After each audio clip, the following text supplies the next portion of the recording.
O Brasil nasceu no mato, literalmente. Quando os portugueses aportaram por aqui, não encontraram ouro e nem civilizações de pedra. Acabaram encontrando floresta, verdes eternos, troncos centenários, água em abundância, calor que sufocava até as ideias. E no meio disso tudo, gente. Gente que falava com a terra, que não domesticava a natureza, mas sim vivia nela. Mas a história que te contam nas escolas pula essa parte. Vai direto para a cidade colonial, para a bandeira, para o engenho de cana. Como se o campo fosse só o pano de fundo e não a personagem principal disso tudo. A raiz do Brasil é rural. A linguagem, a alimentação, os rituais. A mandioca virou pão, o barro virou casa, a palha virou telhado. A vida se deu em torno do sustento, da terra, do plantio, da espera. Quem não conhece o tempo da terra nunca vai entender o tempo da vida. Por exemplo, a figura do caipira nasceu nesse chão, mas ele não é caricatura como costumamos ver. É personagem central da identidade paulista. E não só. É símbolo de uma forma de existir, lenta, observadora, desconfiada, mas bem profunda e sábia. O caipira ouve mais do que fala. É um sábio disfarçado de matuto. E se ele ri, você pode ter certeza. É de algo que você não entendeu. Esse Brasil do interior profundo, que ia do Vale do Paraíba até o oeste paulista, formou uma cultura própria. Mistura do português rústico, do indígena que ficou e do africano que resistiu. Nas festas, nas danças, nos causos, na fé forte, mas sincrética, no violão afinado, bem naqueles tons que só quem viveu no mato reconhece. Mas aos poucos, esse Brasil foi sendo empurrado para as bordas. A urbanização acelerada, a promessa de progresso, a industrialização em São Paulo no século XX, tudo isso passou por cima da roça como um trator passa pelo milharal. As famílias foram então trocando o campo pelas cidades. Às vezes por escolha, quase sempre por necessidade. É só você olhar para a raiz da sua família. A maioria de onde veio. A seca apertou. O preço do café caiu. A terra foi vendida, loteada, transformada em bairro. E o caipira que conhecia o tempo foi jogado num mundo que só conhecia o relógio. E aí ele virou uma piada. Ridicularizado pela mídia, rebaixado ao estereótipo de ignorante, atrasado e burro. Mas burro ele nunca foi. Era apenas um homem fora do seu tempo. Ou até melhor, o tempo é que deixou de fazer sentido. Porque enquanto o caipira entendia que a vida tem épocas, seja de plantar, de colher, de esperar, a cidade dizia, tudo tem que ser agora. Coincidências? Só que no silêncio da roça tinha sabedoria, tinha estratégia, tinha uma forma de inteligência que a cidade perdeu completamente. Porque ela exige convivência com o incômodo, com a dúvida, com a natureza e com o outro. Hoje você mora em apartamento, tem o Wi-Fi mais rápido da rua, mas não conhece nem seu vizinho. Você tem 20 abas abertas no navegador, mas não tem paciência para ouvir um velho contar uma história inteira. Você sabe o preço do dólar, mas não sabe quando é tempo de poda para o limoeiro dar fruto. O Brasil que nasceu na terra se trancou no concreto, e a alma do caipira virou item de museu, ou de novela de época, onde ele aparece sujo, engraçado, bobo. Mas o bobo somos nós. Porque enquanto zombamos do passado, corremos em direção a um futuro que não sabe para onde está indo. A cidade grande prometeu liberdade, mas vendeu pressa. Prometeu conforto e entregou ansiedade. E o caipira continua lá, não como um personagem, mas como um eco nas nossas imaginações. Eco de um tempo em que a gente sabia quem era e, principalmente, onde pisava. Orgulhosamente, o meu interior paulista tem uma base material concreta que moldou o estado como ele é. E eu não tô falando aqui como uma nostalgia porque eu não vivi essa época. A estrutura. O regionalismo paulista não é uma invenção cultural tardia, é uma consequência direta da expansão econômica do ciclo do café, da topografia do Planalto, das rotas de tropeiros e da miscigenação forçada que ocorreu ali. A figura do caipira é frequentemente tratada como um estereótipo, mas na prática ela descreve um conjunto de práticas, sotaques, expressões e hábitos que foram forjados num ambiente rural isolado, de vida dura, mas autossuficiente. A maioria vivia longe do núcleo urbano, com acesso mínimo à educação formal, mas com conhecimento técnico sobre clima, solo, colheita, criação de animais e principalmente sobre a convivência forçada entre pessoas e ciclos da natureza. O falar arrastado, as expressões únicas, esse R puxado aqui que eu tenho, a musicalidade melancólica, não é um estilo. É tudo consequência. É o que emerge de séculos vivendo sobre a lógica do campo, em áreas onde o tempo passava de outro jeito. O caipira original não é atrasado, ele é prático, reservado e adaptado ao ambiente. Isso foi sendo ridicularizado quando a cidade passou a ser vista como o centro da civilização. Mas esse modo de vida não era menos racional. Era só moldado por outras prioridades. A cultura caipira, especialmente aqui no estado de São Paulo, cresceu junto com o desenvolvimento das fazendas de café. O que hoje chamam de valores do interior se estruturou em torno de relações de trabalho forçadas. Foi da escravidão até o fim do século XIX. E depois, mão de obra de imigrantes europeus que substituíram os escravos nos cafezais. A maioria aqui no estado de São Paulo, italianos. Essa estrutura formou uma elite agrária forte que deixou sua marca na arquitetura e na política. As fazendas, por exemplo, se tornaram centros do poder. Os casarões que ainda estão de pé em cidades como São Carlos, Araraquara, Campinas, Itu ou Ribeirão Preto não são apenas bonitos e vistosos aos olhos de visitantes. São documentos. Ali está representada uma época de concentração de renda, controle do território e mentalidade senhorial. Muitas dessas cidades foram estruturadas em torno da lógica colonial. Praça central, igreja dominante, sede de fazenda próxima, casas organizadas de forma hierárquica. Você ainda encontra esses traços em nome de bairros como Vila Xavier, Fazenda Santa Elisa, Jardim do Café. Isso não é estética, é memória geográfica de ocupação. O traçado das ruas, a distância entre centro e periferia, os núcleos industriais que surgiram a partir da mecanização do campo, tudo isso segue vivo, mesmo quando disfarçado por prédios modernos. O bucolismo paulista nasce então dessa transição entre o rural e o urbano, mesmo que lentamente. Não é uma ideologia, é um resultado prático da convivência com a terra. Ele aparece na persistência do hábito de comer em família, nas festas religiosas locais, no gosto por sentar na calçada no fim do dia, no vocabulário que resiste mesmo em cidades que já passaram dos 500 mil habitantes. O erro só está em tratar tudo isso como folclore, e não é. É uma camada ativa da cultura do Estado, que só passou a ser ignorada quando o discurso do progresso urbano virou dominante. Especialmente com a industrialização da capital e do grande ABC paulista no século XX.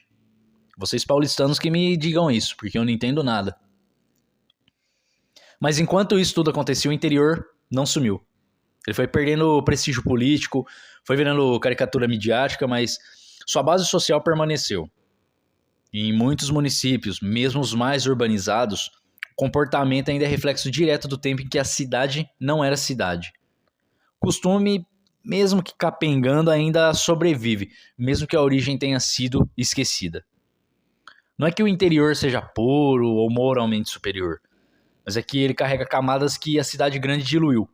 Pertencimento espacial, conhecimento prático sobre o território e uma relação direta com o ciclo da vida, que é do nascimento, colheita, envelhecimento e falecimento. Isso foi, aos poucos, sendo apagado. Ou pior, reduzido a festa de junho, programas humorísticos e festas de peão. Mas o modo de vida permanece infiltrado nos detalhes. Ele está lá, nas cidades médias, nos bairros mais antigos, nos mercados municipais, nos ritos familiares. Não desapareceu. Só foi ignorado. Então, nesse ínterim, a cidade foi o destino natural. Muitas vezes, como dito, não por escolha, mas por expulsão. A modernização da agricultura, vendida como avanço tecnológico, foi uma sentença para milhões de pessoas. Nos anos 1950 em diante, o campo deixou de ser um espaço que exigia muita gente. As máquinas chegaram. O agronegócio começou então a surgir antes mesmo desse nome existir. o trator substituiu o braço. O adubo químico substituiu o saber ancestral da terra. O gado cercado por arame foi substituído por pasto solto e coletivo. Quem vivia da terra foi sendo empurrado para fora. Primeiro, os pequenos sitiantes. Depois, os meeiros, os arrendatários, os colonos. Então, eles sem terra, sem mercado e sem herança, ficaram sem lugar. A única opção visível foi a cidade. A época que a gente chama de êxodo rural é um eufemismo. Não foi uma marcha esperançosa, foi uma fuga desordenada, então. Milhões de pessoas migrando para centros urbanos sem estrutura, sem preparo, sem política pública. Só de exemplo, São Paulo, Campinas, Ribeirão Preto e principalmente a capital paulista absorveram essas massas com grandes promessas vazias de emprego e dignidade. O crescimento urbano acelerado criou uma cidade que não foi pensada, foi improvisada. Aí os bairros foram crescendo sem saneamento, casas foram erguidas com restos de obra. Surgiu o que a gente conhece hoje por favelas, que foi bem ali nas margens de córregos, em áreas de risco, terrenos abandonados por especuladores. Então a cidade virou um amontoado. Como não mencionar o fenômeno violência urbana? É aí que ela começa. Não por simples criminalidade, como se fosse um vírus, mas porque a cidade começou a concentrar gente demais em condições precárias, com pouquíssima educação, pouco espaço, menos ainda perspectiva. Ela virou a materialização de uma promessa que jamais foi entregue e ainda não está sendo. Enquanto isso, a cultura do campo foi sendo descartada. Quem chegava na cidade tinha vergonha do próprio sotaque, escondia os hábitos, adaptava o vocabulário. Hoje mesmo na capital paulista a gente vê isso. A gente vê esse fenômeno dos mandrakes, a mandrakização do estado de São Paulo, o jeito de se vestir. Então, o caipira ali tentava se encaixar numa cultura urbana pasteurizada e bem desigual. A televisão ensinava o que era ser civilizado. E ser civilizado era deixar para trás o interior. Era apagar o passado e tentar parecer alguém que você jamais foi. Surge então a desconstrução do caipira, que se deu principalmente pelo entretenimento. Isso não é só um detalhe. Foi ali, bem discreto, uma ferramenta de dominação simbólica. A figura do caipira de vez sofreu então uma mutação pública, que era um modo de vida autêntico, passou a ser traduzido em caricaturas. Só um exemplo, que isso tem rosto e nome. Jeca Tatu e Mazzaropi. Embora o segundo ainda eu gosto bastante. Monteiro Lobato criou o Jeca no início do século XX, não para ser um herói, mas como exemplo do, entre aspas, atraso nacional. O Jeca era sujo, ignorante, preguiçoso, cheio de doenças. Não porque Lobato via assim literalmente, mas porque ele queria criticar a falta de investimento em saúde e educação nas zonas rurais, principalmente. Só que a elite urbana ignorou essa crítica social e absorveu a caricatura. Era bem mais conveniente. O caipira ali virou o símbolo da inércia do país, do atraso e da vergonha nacional. Décadas mais tarde, o Mazzaropi pegou esse estereótipo e colocou na tela do cinema.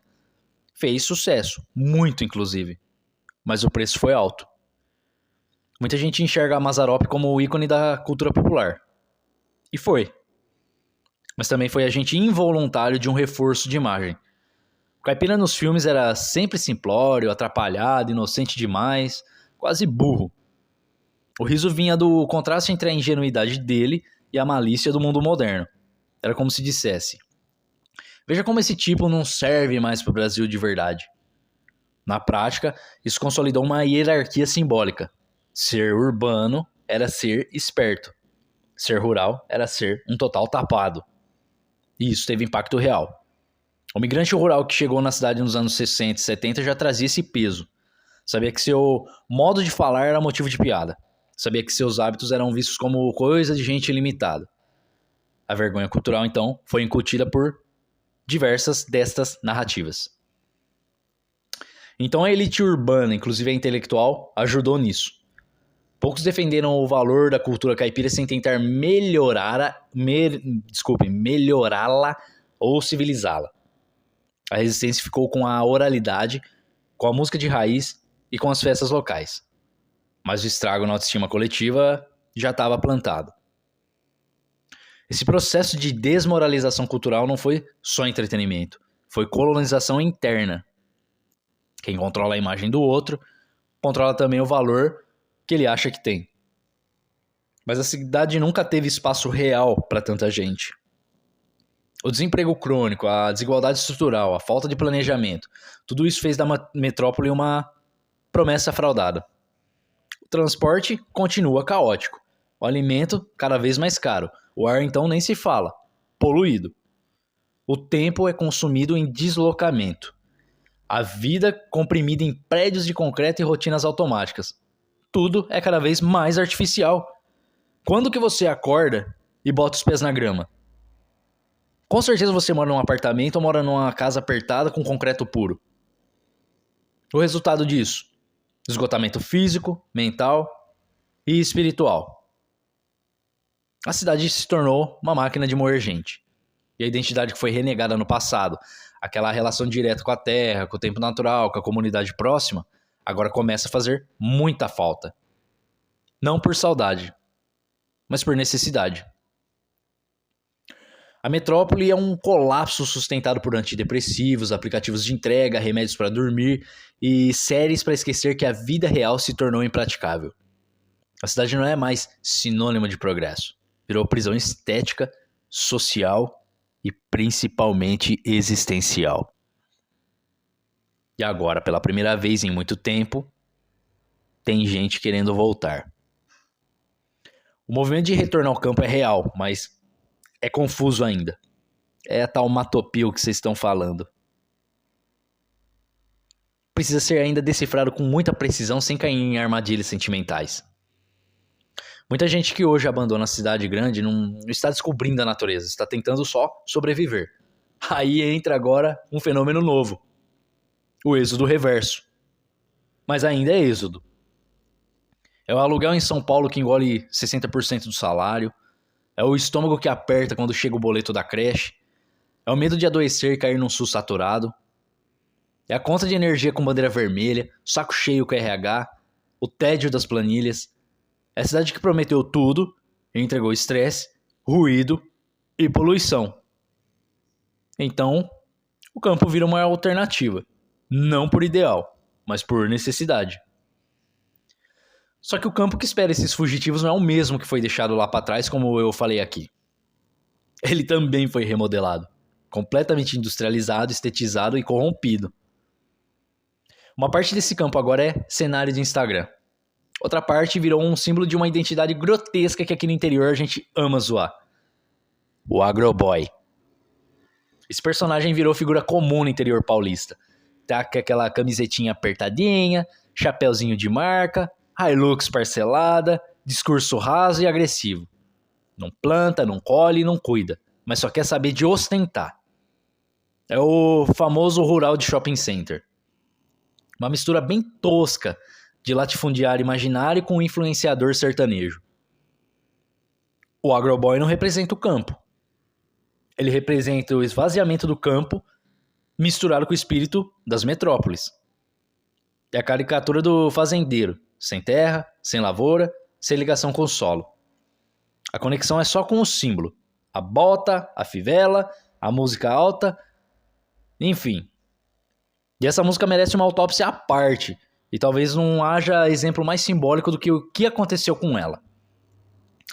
A viola caipira, esse instrumento de 12 cordas que era quase uma extensão da alma do homem do campo, acabou sendo silenciada, e pior ainda, plastificada. É só vocês colocarem lado a lado Tião Carreiro e Pardinho, com seus versos sobre a vida na lida, sobre o matuto que respeita o tempo da terra, saudade da morada antiga, o sofrimento com certa dignidade e lições de vida, o amor simples, a morte tratada com reverência e ciclo da vida. E do outro lado, os astros do sertanejo pop universitário, que eu gosto de chamar, exaltando o combo de descontrole, que é o chifre, cachaça, carro e balada. A estética da farra como fuga da dor, a mulher como troféu descartável, mas também ela se tratando como objeto, e o dinheiro como única métrica de valor. Enquanto o violeiro antigo cantava o cheiro do mato, o nascimento do dia, a sabedoria dos antigos, a morte do boi como rito e Deus acima de tudo, o sertanejo atual canta o camarote, o cooler, a gata no direct, o pix do pai e a cerveja que desce rasgando. O que antes era cântico da terra, hoje é panfleto de alienação. E tá afetando as cidades, inclusive. Isso não é só uma mudança de gosto musical, é um apagamento de mundo. É a desconexão do homem com o tempo, com o trabalho, com a transcendência da rotina dura. Sem romancear. É transformar o campo em palco de ostentação como se a única maneira de dizer venci fosse parecer com o pior da cidade. E o mais trágico. Isso acontece em São Paulo, o estado que mais produziu cultura caipira de raiz. Onde ainda ecoam os nomes de Tunico e Tinoco, Almir Sater, Inesita Barroso, Pena Branca e Chavantinho, Bambico.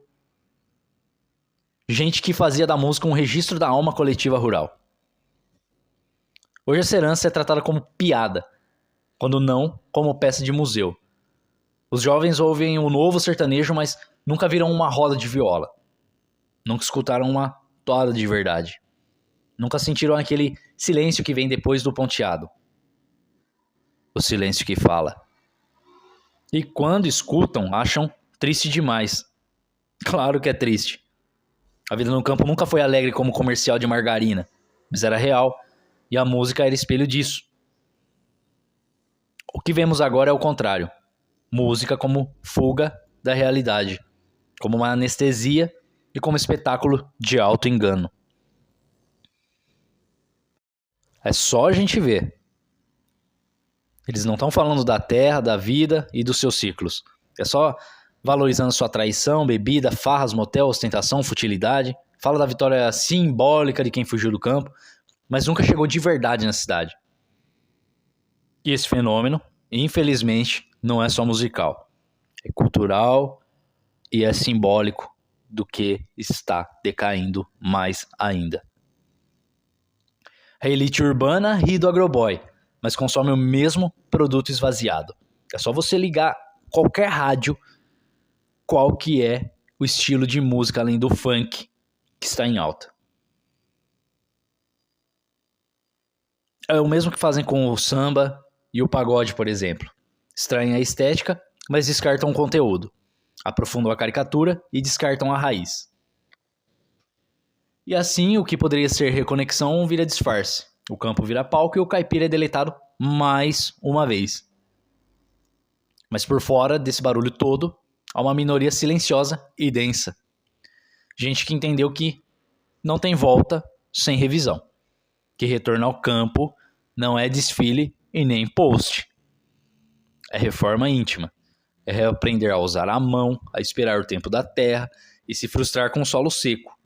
E também entender que nada se dá sem trabalho. É reconstruir a dignidade que foi rifada em troca de um crachá. Esse retorno, quando é verdadeiro, é anticapital, é anti-performance e anti-ilusão. É reencontro com o que foi destruído não só economicamente, mas também espiritualmente. Com o que foi humilhado pela TV, pelas novelas, pelas rádios, pelas universidades. Ao resgate de uma identidade coletiva que nunca teve direito à voz, só riso. E não tem nada de bucólico nisso. É luta. Bucolismo não é simplesmente vida no campo.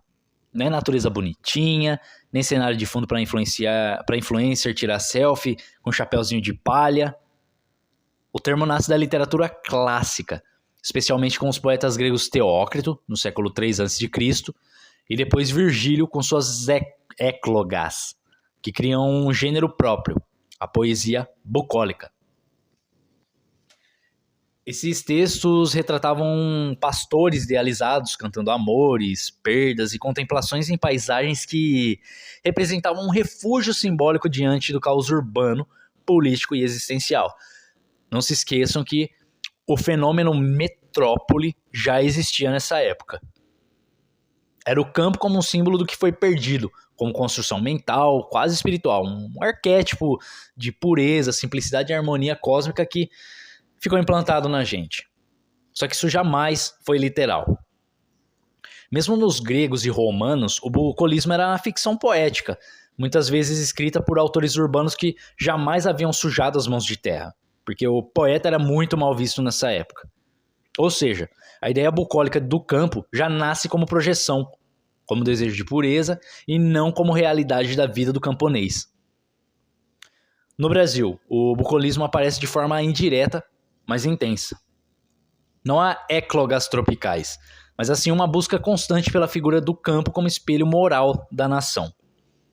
Só para citar alguns autores: José de Alencar em O Sertanejo e Visconde de Taunay em Inocência. Eles criaram um campo idealizado, mas já com tensões bem reais. Mais à frente, por que não, Monteiro Lobato mergulhando no interior paulista com mais realismo, especialmente em Urupês, onde o personagem Jeca Tatu aparece não como herói bucólico, mas como uma denúncia. E aqui se rompe o encanto. Lobato escreve o campo com dor. Jeca Tatu não é pastor cantando amor. Ele é o retrato puro do abandono, da miséria, da ignorância forçada por um sistema que sempre marginalizou o interior do Brasil. A partir daí, o bucolismo nacional vira campo de disputa. Uma parte da elite segue tentando romantizar o campo como se fosse espaço de pureza moral e identidade nacional. A outra parte, mais crítica, mostrava o campo como espaço de exploração, de resistência, de silêncio e de força submersa. Autores como João Guimarães Rosa, em Corpo de Baile e Grande Sertão Veredas, quebraram totalmente com a fantasia e construíram uma linguagem rural autêntica, tortuosa, filosófica e principalmente existencial. O campo de Rosa é quase um universo paralelo, duro, ético, enigmático, cheio de códigos e silêncios. E por que isso importa hoje? E aonde eu quero chegar? Porque quando estamos falando em voltar ao campo, ou mesmo em vida bucólica, ou matopio, estamos lidando com séculos de confusão que eu contei até agora, em 27 minutos. Estamos disputando símbolos. O bucolismo verdadeiro nunca foi sobre comodidade. Foi sobre o desejo humano de encontrar ordem onde há caos, limpeza onde há corrupção e silêncio onde há essa porra de barulho. Mas é um desejo que precisa ser desmascarado quando é usado para esconder a realidade do campo, que é trabalho duro, desigualdade, abandono e resistência silenciosa das camadas mais simples. Quando alguém fala hoje em viver a vida simples do campo, a gente está vendo esse fenômeno aqui, ó, principalmente no nicho que estamos inseridos de voltar ao mato porque a cidade é uma degeneração, é crucial perguntar: qual campo você está idealizando? O de Virgílio ou o de Guimarães Rosa? O da roça de verdade ou do Airbnb com fogão a lenha fake? Nos últimos anos, então, a gente está vendo uma verdadeira febre desse retorno. Pessoas que outrora viviam na selva de concreto das cidades grandes, agora buscam refúgio em sítios, fazendas e pequenas vilas, como se o campo fosse a chave para uma vida mais simples e mais pura. E eu vivo no interior de São Paulo e não é bem assim que vocês pensam. Um dia eu farei um vídeo sobre isso. Mas será que esse retorno não é, na verdade, um reflexo da frustração apenas com a cidade? Ou um movimento autêntico de resistência, tentando refazer algo que foi perdido ao longo das últimas décadas? O que impulsiona esse retorno ao campo? Antes de mais nada, é importante entender que esse movimento nunca foi novo. Ele já aconteceu em diferentes momentos da nossa história. Por exemplo, durante o século XIX aqui no Brasil, houve o fenômeno da sacralização do campo na literatura e nas artes, como uma forma de se distanciar das desigualdades urbanas e da opressão imperialista. Agora, no entanto, parece ser ressignificado para um público muito diferente. O retorno ao campo, em muitos casos, é só um movimento de autossuficiência. A vida urbana, na complexidade que a gente vive, saturação e alienação, leva o homem a um desejo primitivo de reconexão com a terra. Na cidade, somos apenas engrenagens de um sistema maior, sem identidade clara, muitas vezes trabalhando sem propósitos reais. Já no campo, o trabalho tem um objetivo concreto, quase visceral, que é plantar, colher, criar e viver. Então, essa romantização da vida rural como um lugar de maior autenticidade esbarra, porém, nas condições reais que muitos encontram ao se mudarem para o interior. Em vez de tranquilidade sonhada, o que se vê é uma luta constante contra a falta de infraestrutura, a saudade da cidade, a dificuldade de acesso a recursos básicos e a solitária solidão de quem não se adaptou à vida no campo ainda. Ou jamais vai se adaptar. Ainda assim, o desejo de uma vida mais orgânica e menos frenética continua a atrair uma parcela significativa da população. E isso é um sintoma claro. A exaustão da modernidade. Enquanto alguns veem no campo uma solução para os problemas da cidade, a volta à vida rural é carregada de um simbolismo profundo. O campo, com sua associação ao natural e ao primordial, é projetado como uma espécie de refúgio da sociedade capitalista e alienante. É ali um lugar onde se resgata um tipo de existencialismo mais puro e genuíno. Uma maneira de reconstruir uma relação direta com a terra, com o trabalho manual, com os ciclos naturais da vida, que a gente não vê aqui. Mas como eu já disse, isso é uma ilusão. A vida no campo não é mais um escape, mas sim um retorno ao que já foi esquecido e principalmente negligenciado por séculos e, mais recentemente, massificado pela indústria e pelas políticas urbanistas. O campo não é mais aquele cenário idílico que vemos em filmes e anúncios de turismo. Ele é, muitas vezes, brutal. O trabalho no campo é imenso, árduo e, em boa parte, invisível. A lida com a terra exige suor, sangue e, frequentemente, muita frustração. É por isso que a crítica ao retorno ao campo não se refere à busca por qualidade de vida ou ao desejo de simplificação. Ela surge quando esse retorno é idealizado, romantizado e, muito pior, desconectado dessa realidade. É só se vocês não forem ignorantes e conversarem com seus avós. Tenta conversar com alguém que já viveu essa época. Eles podem até sentir saudade, mas eles não vão idealizar nada. Aqueles que buscam viver essa vida como uma solução definitiva pode acabar se deparando com a solidão de um mundo que é até difícil de entender e mais difícil ainda de construir. A volta ao campo pode, então, virar uma busca cega por algo que nunca foi de fato o paraíso que imaginamos. Porém, existe ainda um movimento genuíno de autossuficiência que não deve ser ignorado. Algumas famílias e indivíduos voltam para a ideia de produzir seu próprio alimento, cultivar seus próprios vegetais e controlar a origem dos produtos que consomem e dão para seus filhos. Esse movimento tem crescido com a crescente conscientização sobre a falta de sustentabilidade urbana, sobre as grandes corporações alimentícias que dominam as prateleiras dos supermercados e sobre a degradação ambiental, principalmente. Aqui o campo se apresenta como a última fronteira de uma vida mais natural e consciente e decente. A busca por ser autossuficiente, por ser livre das amarras do consumo em massa e da produtividade, leva algumas pessoas a saírem das cidades e a se estabelecerem em propriedades rurais. Elas buscam, de certa forma, encontrar uma autonomia em um sistema em que estão inseridas como consumidores passivos. O trabalho no campo, então, nesse sentido, pode ser uma forma de fugir da automatização e reconquistar algum tipo de controle sobre sua vida. Mas será possível ser totalmente autossuficiente em um sistema econômico globalizado? Será possível mesmo sair do sistema e viver de maneira totalmente independente? Você vê fim nisso? E já tratei disso em outro vídeo. A realidade da vida rural, mais uma vez, expõe as falácias dos discursos, principalmente quando se considera a total dependência de tecnologias e mercados especializados que são. E essa espinha dorsal será a nova ruralidade.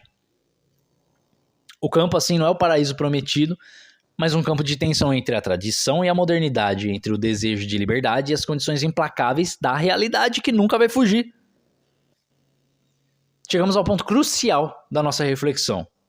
E a pergunta que ressoa de maneira inquietante: será que a cidade está realmente nos destruindo? Será que estamos de fato acabados, sufocados pelo concreto, pela velocidade, pela alienação dos nossos próprios passos apressados em meio ao caos? Ou o algoritmo está ditando tudo isso para você? Ou será que em nossa busca por uma vida mais pura, mais tranquila, estamos apenas tentando fugir de algo que não conseguimos encarar? É a grande questão que para no ar. Será que aguentaríamos a realidade do campo? Será que o piá de apartamento vai conseguir pisar descalço na terra? Pegando bosta de vaca? Será que somos realmente capazes de enfrentar a dureza e a solidão que a vida rural exige? É preciso questionar até onde essa ideia de retorno ao campo não é apenas mais uma fuga, uma tentativa desesperada de escapar dessa pressão da vida urbana, de um sistema que parece ter nos esmagado. Não estamos todos, no fundo, buscando o que o campo promete. Uma vida mais simples, mais conectada e mais genuína. Mas a grande ironia dessa fuga é que, muitas vezes, não conseguimos nos livrar de nós mesmos. O campo, ao contrário do que muitos imaginam, não é um refúgio dos problemas que carregamos dentro de nós. Não se pode escapar de nossos próprios dilemas e frustrações apenas porque se mudou para uma chácara em um lugar remoto. O campo, como já vimos, não é só serenidade e bem-estar. Volto a repetir. É trabalho duro, instabilidade e incerteza. E as condições sociais no interior do Brasil, em muitos lugares, são implacáveis. A pergunta que fica é: será que estamos realmente prontos para encarar a vida que desejamos escapar na cidade? Será que, com todo esse glamour que é projetado sobre o campo, principalmente por influencers, estamos dispostos a lidar com a falta de acesso a cuidados médicos, com a necessidade de produzir quase tudo que consumimos, com a convivência constante com a solidão, o desgaste mental e físico do trabalho rural? Ou será que a cidade, com todos os seus problemas e falhas, ainda é nossa grande fonte de energia e movimento? É muito inegável que a cidade está exausta. Nós estamos exaustos, eu estou exausto. O ritmo acelerado, a superlotação, a despersonalização das pessoas, o consumo sem sentido, a frieza das conexões humanas, a falta de tempo, de qualidade, de presença verdadeira, tudo isso está aqui. A cidade, ao mesmo tempo que nos oferece todas as possibilidades, também nos devora.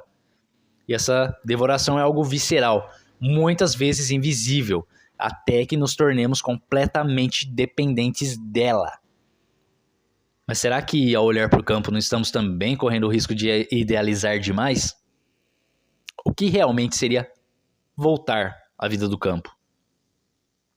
Estamos prontos para abrir mão de tudo o que a cidade nos oferece e que, convenhamos, oferece uma liberdade que o campo, na prática, pode não ser capaz de fornecer? Fui duro agora, né? O campo não é tão puro quanto imaginamos. A realidade é que ele está imerso nos mesmos sistemas econômicos, nas mesmas lógicas de produção, e muitas vezes a vida rural não tem a leveza que nossa mente romantiza. Tomem cuidado. Aqui mais uma vez surge a tensão. Será que, buscando essa simplicidade, estamos apenas buscando uma válvula de escape para a insustentabilidade de nossas próprias vidas aqui na cidade?